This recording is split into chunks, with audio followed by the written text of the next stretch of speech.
Voice of kids season 5 पहिले दर्शकहरूको बीचमा ठूलो चर्चाको विषय बनेको छ।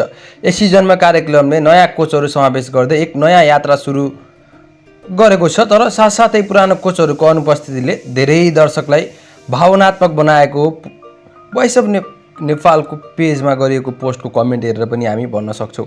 यस सिजनमा कोचहरूको रूपमा सत्यराज आचार्य, मिलन नेवार, अर्जुन सापकोटा र वाङदेङ शेर्पा देखिएका छन्। यी चारैजना सङ्गीत क्षेत्रमा फरक पहिचान बनाइसकेका कलाकार हुन्, जसले कार्यक्रमलाई नयाँ ऊर्जा र नयाँ शैली दिने अपेक्षा गरिएको छ।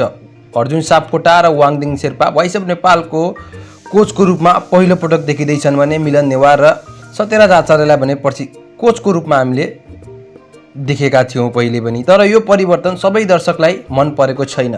सामाजिक सञ्जालमा धेरै दर्शकहरूले पुराना कोचहरू अभाव महसुस हुने बताइरहेका छन्। उनीहरूको अनुसार पुराना कोचहरूको केमिस्ट्री, अनुभव र बच्चाहरूसँगको भावनात्मक सम्बन्धले कार्यक्रमलाई अझै विशेष बनाएको थियो। तर समयसँगै परिवर्तन पनि आवश्यक हुन्छ। नयाँ कोच अर्जुन सापकोटा र वाङदेङ शेर्पाले आफ्नै शैली, ऊर्जा र दृष्टिकोण लिएर आएका छन्। उनीहरूले नयाँ प्रतिभाहरूलाई फरक तरिकाले मार्गदर्शन गर्ने अपेक्षा गरिएको छ, जसले भविष्यमा कार्यक्रमलाई नयाँ उचाइमा पुर्याउन सक्छ। अब सबैको ध्यान एउटै कुरामा केन्द्रित छ, के नयाँ कोचहरूले दर्शकको मन जित्न सक्नेछन् र ट्यालेन्टहरूलाई सही ढङ्गबाट मार्गदर्शन दिन सक्नेछन्, वा दर्शकहरूको मनमा सधैँ पुराना कोचहरूको सम्झना र त्यो अधुरोपन देखिनेछ त भोइसको स्टेजमा? तपाईँलाई के लाग्छ? कमेन्टमा लेख्न सक्नुहुनेछ।